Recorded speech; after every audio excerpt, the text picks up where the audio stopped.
Have you ever heard the tale of the great insect election? It's a story that happened in a faraway land, a story of politics, pride, and poor choices. In this bustling insect society, it was time to choose a new leader.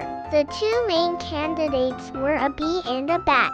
She was hardworking, disciplined, and had a clear vision for the community. But some found her a bit too harsh, too rigid. Her supporters, the other bees, were fiercely loyal, which sometimes came across as aggressive. Then there was a bat.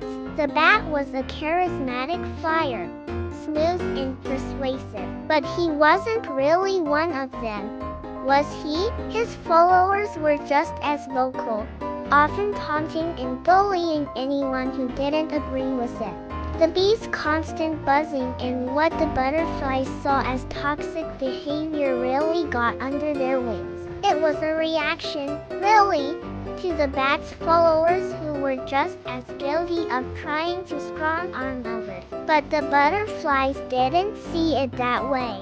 In a fit of anger and spite, they decided they would teach the bees a lesson. They gathered in a colorful, fluttering cloud and decided to cast their votes for the bat, not because they believed in him, but to purely spite the bees. They saw the mudslinging, the name-calling, and the toxic arguments. They decided they were far too decent to principle to get their wings dirty in such a messy affair.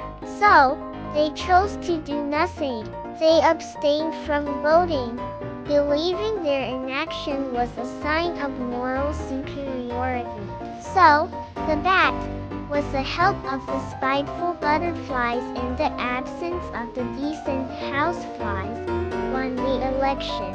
And soon, the entire insect kingdom felt the consequences. The bat, being an outsider, governed in a way that benefited himself, not the insects. The butterflies soon realized their vote, cast in anger, had hurt everyone, including themselves. The bees watched in dismay as the society they worked so hard to build was mismanaged. This little fable from the insect world reminds us that our choices, whether driven by anger or apathy, have real and lasting consequences. Sometimes, voting out of spite or choosing not to participate at all can lead to a future no one really wanted.